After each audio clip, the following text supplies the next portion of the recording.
išmokti valdyti pyktį yra iš tikrųjų didelis meistriškumas, nes labai mažai žmonių, kurie skaito psichologinės knygas, lanko seminarus, iš tikrųjų pakeičia savo pykimosi stilių, įpročius. Ir kaip lietuviai to stiliaus nepakeičia. Daugelis lietuvių pasirodo mėto daiktus, stumdosi, rėkia vienas ant kito, necenzūrinius žodžius naudoja. O ką jau kalbėti, kad daugelis žmonių iš tikrųjų įsivelia į ilgus ginčius, kurių metu būna pakeliami, taip vadinama, visi skalbiniai ir, arba tiesiog pasyviai sukaupia pyktį, nuoskaudas ir galų gale atšąla, nebemyli vienas kito. Tai masiški yra reiškiniai ir nežiūrint to, kad psichologai tiek daug rašo, tiek daug kalba ir ko gero, kas antras seminaras yra konfliktų valdymas, vis tiek tas pyktis nesivaldo. Tai kodėl taip yra? Taip yra visų pirma dėl to, kad tos smegenų sritis, kurios atsako už pyktį, yra ne tos pačios, kurios atsako už pykčio valdymą. Kai mes mąstome, kai mes bandome kontroliuoti savo emocijas, mes naudojame smegenų žievės kaktinę dalį. O pyktis yra susijęs su limbinė sistema. Vienu žodžiu, emocijos kyla kitoj vietoj negu ta kaktinė smegenų dalis. Ir tuo metu, kai mes supykstame, visą tai, ką dabar jūs klausote, ką mes bandome suprasti, kažin, gerai, jeigu bent kažkiek tai procentų mes atsiminsime tada, kai iš tikrųjų supyksime. Tada tai pasimiršta. Vienas momentas. Antras momentas yra toksai, kad iš tikrųjų taip ir turėjo būti, kad žmogus nevaldytų pyktį, o staigiai veiktų pykčio paskatintas. Pavyzdžiui, jeigu pultų mus tigras, tai nereikėtų tikrai mąstyti, ar čia taip reaguoti, ar kitaip, reikėtų staiga bėgti arba staiga gintis. Viskas, be jokių ten valdymų. Taigi mes esam tai padaryti. Ir, aišku, galima pasakyti, kad šiek tiek gal skirtingai padaryti ir skirtingi žmonės. Pavyzdžiui, koks nors flegmatikas, jam tas pyktis lėtai užkyla ir paskui lėtai ir nusėda, lėtai praeina. O yra žmonių, kurie kaip degtukai, tokio ispaniško temperamento, pietietiško, kurie labai greitai supyksta ir labai greitai atleidžia. Taigi, tokiems žmonėms pyktį valdyti yra kur kas sunkiau.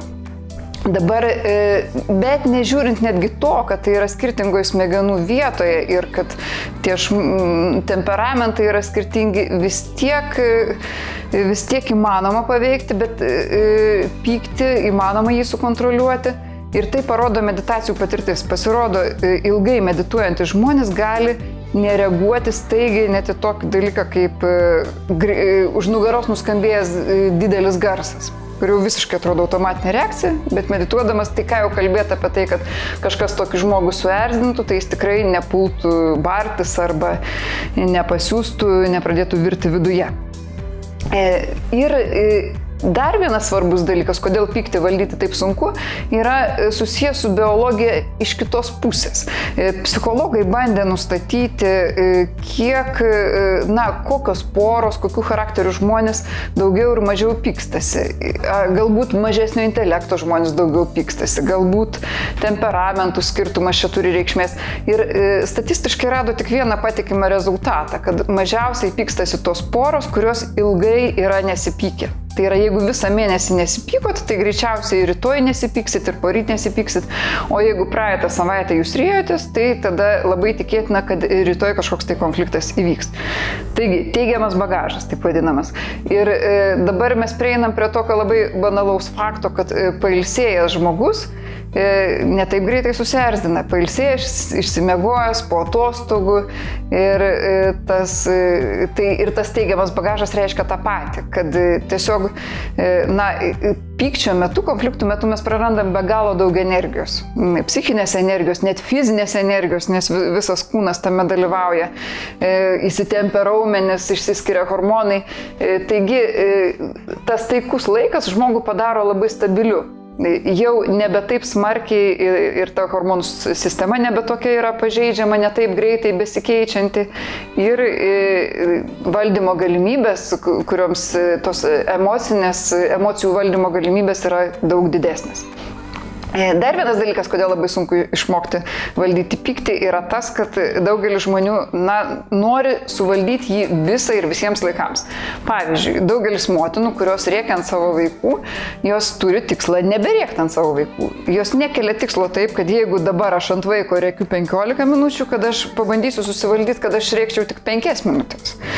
Jeigu žmogus šitaip keltų savo tikslą, kad jisai šiek tiek sumažina, išsakė savo visas negeras mintis, bet paskui sustojo, tai jau būtų labai didelis pasiekimas. Nereikia turėti tikslo iš karto neišsakyti jokių neigiamų minčių arba nepakelti balso, nes tai yra per didelis tikslas. Neįmanoma iš karto, čia kaip groti neįmanoma iš karto išmokti. Ir taip pat dar vienas labai svarbus dalykas, kad pykčio neišeina suvaldyti dėl to, kad labai dažnai pyktį sukelia kokia tai keista priežastis, kurio žmogus nežino. Kažkas jį nervuoja tokio nenusakoma, kažkokia kita emocija už to yra.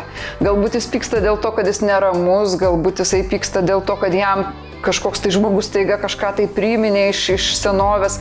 Vienu žodžiu, tų priežasčių yra pačių keičiausių ir jos, kiek tu besimokysi valios pagalba valdyti pyktį, jos gali mus vis tiek paveikti ir mes vėl nesusivaldysim.